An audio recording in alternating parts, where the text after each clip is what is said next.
Welcome to Headstones and Microphones, where we use AI to step into the past through a researched first-person simulation of history's most interesting people. I am your host, Calvin. While we've added some creative storytelling, our goal is to inspire your own study of these fascinating lives. Now, let's meet our guest. I am absolutely thrilled today. We are sitting down with a true gridiron legend, a man often called the Golden Arm.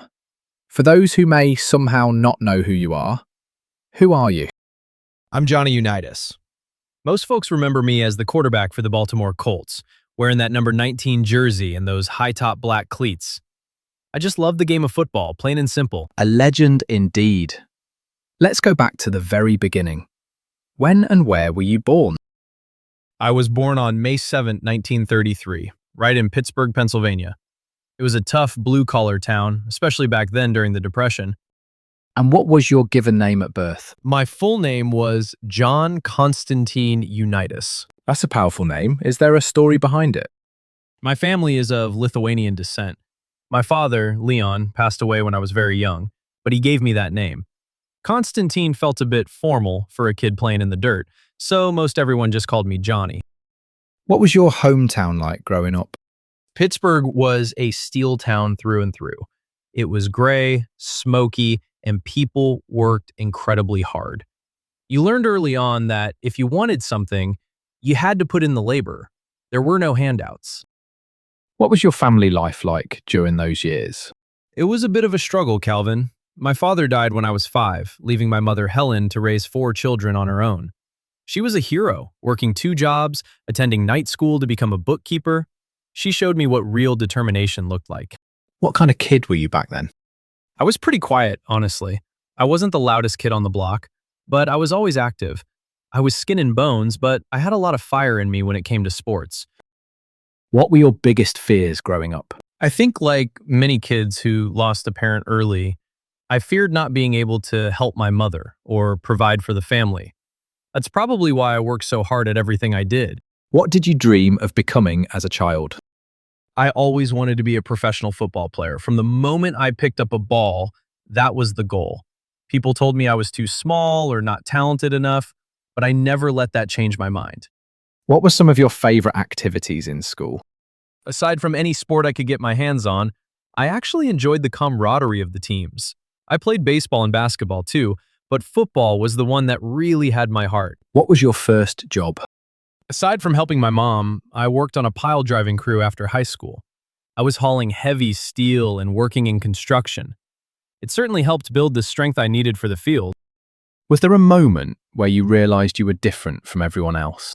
I don't know if I felt different, but I knew I had a certain level of persistence. When the Pittsburgh Steelers cut me after drafting me, telling me I wasn't smart enough to play quarterback, I didn't believe them. I knew I had the ability. I just needed the chance. What's a decision that changed everything for you, but felt small at the time? Playing for the Bloomfield Rams, a semi-pro team, for $6 a game.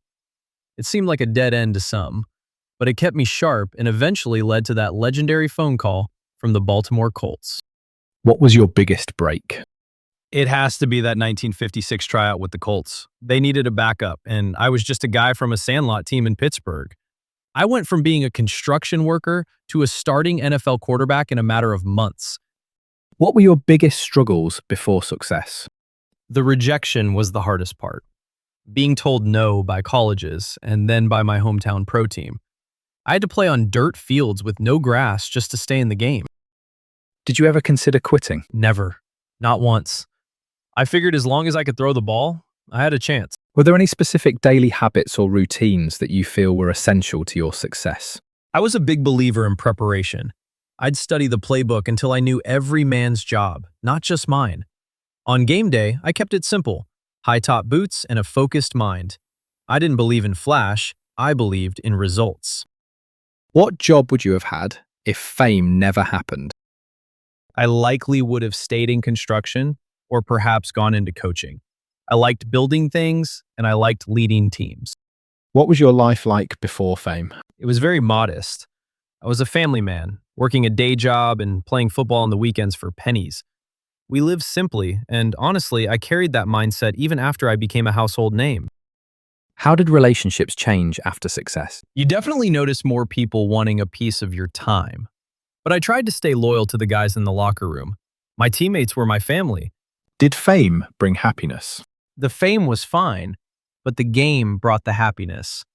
Winning the 1958 championship, the greatest game ever played, that feeling of accomplishment with my teammates was better than any headline. What was the downside of becoming famous? Losing your privacy is always a bit of a shock. And there's a lot of pressure to always be Johnny you. Sometimes you just want to be a dad at a grocery store.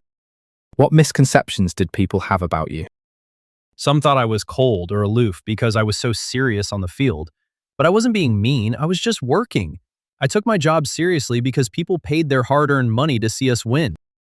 What was your darkest moment? Probably the injuries toward the end of my career. Your mind knows what to do, but your body just won't follow orders anymore. It's tough to realize the physical gifts are fading. What past regrets did you carry that you spoke about? I wish I could have brought more championships to Baltimore. We had such a great city and such great fans. They deserve to win every single year. What's something people misunderstood about your life? People often saw the golden arm, but didn't see the hours of film study or the struggle it took just to get a foot in the door. It wasn't magic. It was work. Tell me about a time when everything went wrong and how did you handle it? In the 1958 championship, we were down late in the game. I just kept my cool. You can't panic at quarterback. I marched us down the field, focused on one play at a time, and we took it into overtime and won. You handle disaster by staying calm. Did fame and fortune change your life? It made life more comfortable for my family, which was the most important thing. But it didn't change who I was. I was still a guy from Pittsburgh who wore high tops. Who had the biggest influence on your life? My mother. Her strength was the foundation of everything I did.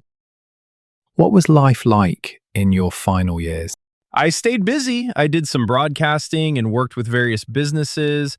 I loved attending games and seeing how the sport was evolving. What were you working on in your career before you passed away? I was very involved with the Johnny Unitas Golden Arm Educational Foundation. Helping kids get an education was very important to me. When and where did you pass away? I passed away on September 11th, 2002, in Lutherville, Timonium, Maryland. What happened? It was a sudden heart attack while I was working out at a physical therapy center. I was staying active right until the end. What's a random fact about you most people have never heard? I was actually quite a good cook. I enjoyed being in the kitchen and making meals for the family. What's the craziest rumor ever told about you? Some people used to say I had a photographic memory for every play I ever ran. While I had a good memory for the game, I wouldn't call it magic, just a lot of studying. What was your most unique habit? Sticking with those black high-top cleats long after everyone else switched to the low-cut white ones. They felt better on my ankles, and I didn't care much for the fashion trends. What was your favorite food? I loved a good hearty steak. Nothing fancy, just a well-cooked piece of meat. What was your favorite book? I usually stuck to the playbook, but I enjoyed reading biographies of other leaders and historical figures. Did you have any known rivalries? On the field, everyone was a rival, but games against the Packers and the Giants were always particularly intense. Tell us a story nobody talks about. People forget that after the Steelers cut me, I had to hitchhike home. I had nothing but my duffel bag and a lot of bruised pride. That walk and that ride home stayed with me forever. It kept me humble. What's your funniest behind-the-scenes moment? Early on, we had some pretty shoestring operations. One time we were traveling and the equipment didn't show up right away. We were all sitting around in our street clothes wondering if we'd have to play in our loafers. What advice would you give people chasing success? Don't let someone else define your potential. If I had listened to the people who told me I couldn't make it, I'd have spent my whole life on that construction crew. Believe in your work ethic and keep throwing the ball. Johnny, this has been an absolute honor. Do you have any closing remarks about the interview or the stories you shared that you would like to share with the listeners before we sign off? Just that it was a pleasure to reminisce. Football gave me a wonderful life, but the people I met along the way were the real prize. Thank you for letting me share a bit of my journey, Calvin. It's been a real treat. Thank you so much, Johnny. It was a privilege. And that wraps up another conversation from Beyond the Grave. Thanks for joining us on the Headstones and Microphones podcast. Remember, legends may die, but their stories never do. Please help spread the word by sharing and following the pod.